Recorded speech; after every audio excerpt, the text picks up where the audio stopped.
Hello my dear students, welcome to our Learn India Everyday platform run by Alcaro Career Institute. I am Vaishnavi Chandelier, your English teacher, going to continue your topic we were discussing about your future tense. So today we will discuss about future continuous tense. But before I start my topic, I want to let you know about our platform. Alcaro Career Institute is a platform where 6 to 12 classes are conducted, and apart from this, NEET, IIT, JEE preparations are also conducted here. So let's start our topic, that is our future continuous tense. हमने बच्चों last video में future tense start कर दिया था और उसमें हमने simple future tense complete भी कर लिया है कि सिंपल फ्यूचर टेंस का यूज़ कहाँ होता है, विल शैल का यूज़ कहाँ होता है. आज हम डिस्कस करेंगे वो टॉपिक है फ्यूचर कंटिन्यूस टेंस. इससे पहले हमने प्रेजेंट कंटिन्यूस टेंस डिस्कस कर रखा है, पास्ट कंटिन्यूस टेंस डिस्कस कर रखा है. आपको वो दोनों रिवाइज करने पड़ेंगे, देन आफ्टर ही आप फ्यूचर कंटिन्यूस को प्रॉपरली समझ पाएंगे. So first of all we will start from your definitions. When a tense is used to show that some action will be in progress in the future, it is known as future continuous tense. बच्चों आप लोगों को एक बात हमेशा याद रखनी है कि अगर कोई भी आपसे कंटिन्यूस एक्शंस के बारे में बात करता है तो आपका जो कंटिन्यूस वर्ड होता है बच्चों वो रिलेटेड होता है आपके प्रोग्रेसिव एक्शन से. प्रोग्रेसिव एक्शंस, इट मीन्स ऐसे एक्शंस जो प्रोग्रेसिव मोड में हो. प्रोग्रेसिव मतलब कंटिन्यूस फॉर्म में कंटिन्यूसली वो एक्शंस हो रहे हो. ओके, तो हमने प्रेजेंट कंटिन्यूस में क्या डिस्कस किया था? प्रेजेंट टाइम में जो एक्शन कंटिन्यूस प्रोग्रेसिव मोड में हो रहे थे वो थे आपके प्रेजेंट कंटिन्यूस. पास्ट में आपके बीते हुए कल में जो एक्शंस कंटिन्यूस फॉर्म में चल रहे थे वो थे आपके पास्ट कंटिन्यूस. अब बात आती है फ्यूचर की, तो कंटिन्यूस का मतलब तो सेम एज इट इज वही रहने वाला है जो आपके प्रेजेंट और पास्ट में था. तो फ्यूचर में भी क्या होगा? ऐसे एक्शन जो फ्यूचर में प्रोग्रेसिव मोड में होने वाले हैं वो होंगे बच्चों आपके फ्यूचर कंटिन्यूस टेंस.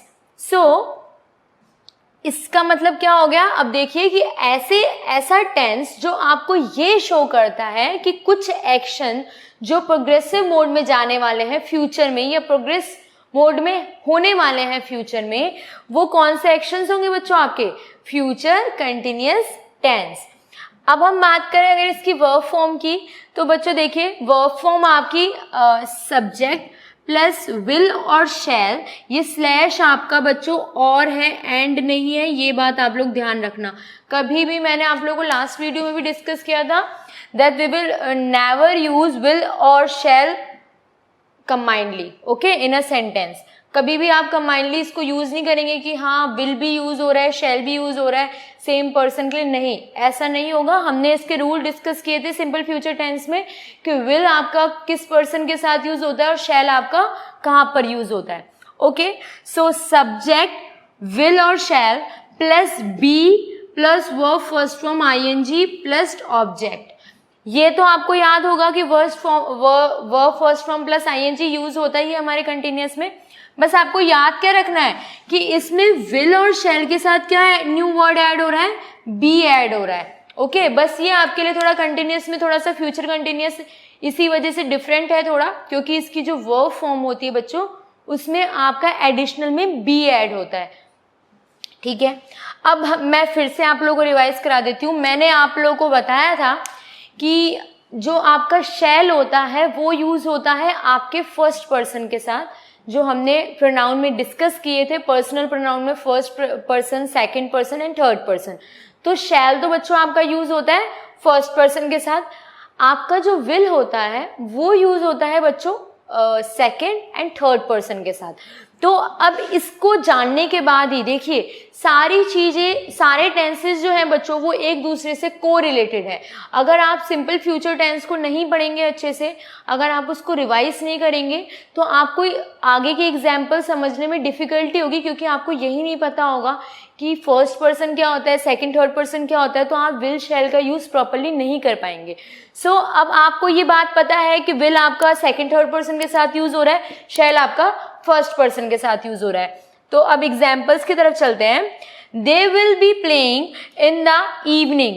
वो इवनिंग में खेल रहे होंगे। खेल रहे होंगे, अभी वो खेल नहीं रहे, बट वो आने वाले टाइम में इवनिंग में जो कि आपका फ्यूचर है, मान लीजिए कि अभी हम डे में है, इवनिंग होने वाली है, बट आप कभी अपने फ्रेंड्स के साथ डिस्कस कर रहे होंगे, लाइक हम लोग जब स्कूल से निकलते हैं तो हमारे फ्रेंड्स हमसे पूछते हैं ना कि तुम्हारा भाई क्या कर रहा होगा, तुम्हारी बहन क्या कर रही होगी, या फिर हम एक प्रिडिक्शन लगाते हैं। मोस्ट प्रोबेबली जो आपका फ्यूचर टेंस होता है, विल जो यूज़ होता है बच्चों, वो आपके प्रिडिक्शन के लिए यूज़ होता है। बट ठीक है, यहाँ पे हम प्रॉपरली ये नहीं बोल सकते कि विल आपका प्रिडिक्शन के लिए यूज़ हो रहा है, बट हाँ इसमें प्रिडिक्शन थोड़ा बहुत लगाया जाता है। कुछ सेंटेंसेस ऐसे इसमें यूज़ होते हैं जिसको देख के आपको ये लगेगा कि इसमें प्रिडिक्शन लगाया जा रहा है। जैसे आप बोल सकते हैं my mother will be cooking in the kitchen.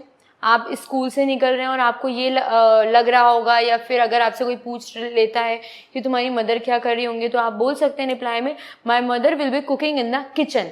अब अभी आप स्कूल से निकले हैं, वो आपका प्रेजेंट है, ठीक है, वो भी प्रेजेंट कंटिन्यूस है कि आप अभी ऑन द वे हैं अपने घर के लिए।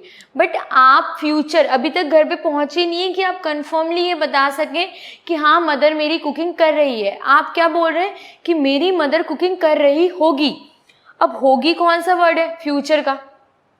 क्यों? क्योंकि वो क्या है, फ्यूचर के बारे में बता रहा है आपको कि वो क्या है, ऐसे एक्शंस के बारे में बता रहा है जो फ्यूचर में भी कंटिन्यूस फॉर्म में चल रहे हैं। मेरी मदर कुकिंग कर रही होगी, अब कुकिंग कर रही होगी क्या है आपका फ्यूचर कंटिन्यूस टेंस है। क्यों? क्योंकि वो एक्शंस किस में चल रहे हैं, प्रोग्रेसिव मोड में चल रहे हैं।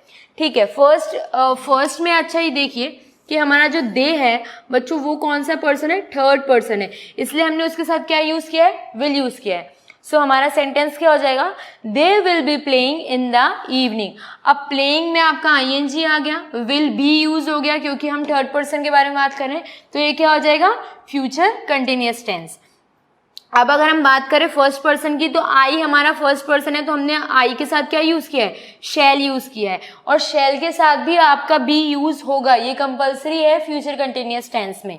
Okay, I shall be going to Mumbai during Diwali vacations. तो ये क्या बताना चाह रहा है कि मैं दिवाली वेकेशंस में जा रहा होऊंगा अपने घर, या फिर मुंबई जा रहा होऊंगा दिवाली वेकेशंस में। तो वो क्या बता रहा है, वो अभी दिवाली आई नहीं है, बट वो ये बता रहा है कि वो दिवाली तक चला जाएगा, या दिवाली में जाने वाला है, या जा रहा होगा। तो ये एक्शंस कैसे हैं, फ्यूचर में होने वाले कंटिन्यूअस एक्शंस आपके फ्यूचर कंटिन्यूअस टेंस होते हैं।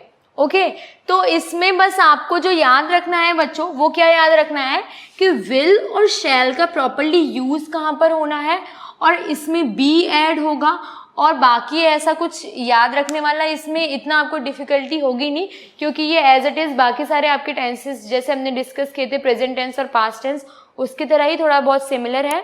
So thank you so much for watching my video.